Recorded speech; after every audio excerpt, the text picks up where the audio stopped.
벌써 5월입니다. 오늘 영상은 2020년 5월 1일 스웨덴 주요 일간지 더게스 뉴헤ter에 실린 노인 요양소에서 자신의 아버지를 코로나 바이러스로 잃은 딸의 기사를 다루겠습니다. 여는 베리아 노인 요양소에서 코비드-19로 죽은 것으로 추정되는 27명 중에 한 명이다. 그의 딸 헬렌은 정치적 적절한 조치가 없었다는 것과 가족을 잃은 슬픔과 실망에 대해 이야기를 하고 있다. 코비드-19 검사를 받지 않은 환자들을 노인 요양소에 보낼 때 이미 노인 요양소의 사람들을 희생하기로 미리 결정한 것 같습니다. 수울나 자치지역구에 위치한 베리아 노인 요양소는 가혹한 비판을 받았으며 스웨덴 노동환경당국이 이미 신고가 들어가 있는 중입니다. 이에 대한 기사를 이미 DN이 지난 수요일에 다루었습니다.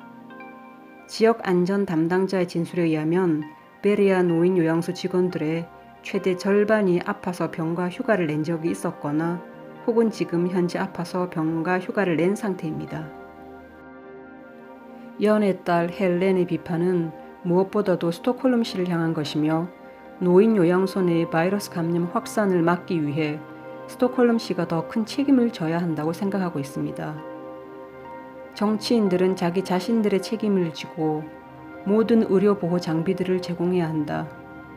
정치인들은 단지 자신들의 책임에서 벗어나기에만 신경을 쓰고 자신들의 죄를 뒤집어 씌울 희생양들을 찾고 싶어 한다.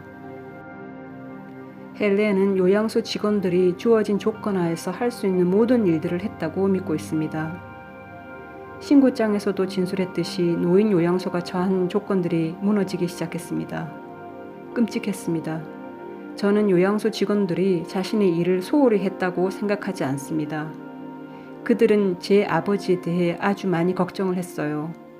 정치인들만 비난합니다. 라고 그녀는 말했습니다. 소피아 커리는 간호사이며 코로나가 대량적으로 유행할 당시 육아휴직을 한 상태였습니다. 소피아 커리는 요양소 노인들을 도와주고 싶어 했고 육아휴직 중이었지만 요양소에서 일을 했습니다. 그녀 자신이 아프기 전까지 베리아 요양소에서 3일 동안 일을 했습니다. 그녀가 볼 때 여러 사람들이 아파 보였지만 그녀에게 그 어떤 의료보호 장비들이 제공되지 않았습니다. 2번의 교대 쪽 근무 후에 소피아 커린에게 주어진 업무는 2개의 부서를 야간 시간에 전적으로 책임을 지는 것이었어요. 그런데 이 두 부서에서는 이미 코비드-19 확진자가 나온 것이었습니다. 소피아 커리는 상사에게 적절한 보호 장비가 제공되지 않으면 계속 일하지 않을 것이라고 말했습니다. 야간 근무 시간대는 말 그대로 악몽이었습니다. 모두가 기침을 했어요. 나는 침대 시트를 바꾸고 사람들을 옮겨 눕히고 했지만 마스크 착용도 하지 않은 채 그리고 긴 팔에 상의도 입지 않은 상태로 일을 계속했습니다. 코로나 바이러스에 감염된 것으로 확인된 2사람이 막 돌아다니고 있었어요.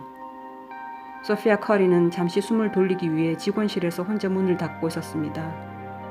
그녀가 그 당시를 이렇게 회고합니다. 나는 너무 외로웠고 너무 무서웠어요. 이틀 후 소피아 커리는 열기운을 보이기 시작했고 몸이 좋아졌다가 나빠졌다가를 반복했습니다. 그러나 이번 주에 그녀는 결국 응급실 방문을 해야 할 정도가 되었고 그곳에서 코비드-19에 감염되었다라는 것을 알게 되었습니다. 베리아 노인 요양소 총책임자는 고소장에 묘사되어 있는 내용에 동의하지 않는다고 이전에 신문 DN에 밝혔다. 그는 비록 의료보호 장비가 부족했었음에도 불구하고 직원들에게는 의료보호 장비 공급이 좋았다고 말한다. 그는 노인 요양소의 사례 수를 확인할 수는 없지만 다음과 같이 말하고 있다. 우리 요양소에서 사망자들이 생겼다는 사실을 말할 수 있다. 모든 사망이 비극적이다. 그러나 우리는 우리가 받은 지침서에 따라 업무를 수행하고 있고 바이러스 감염 확산이 어떻게 발생했는지 분석하고 있다.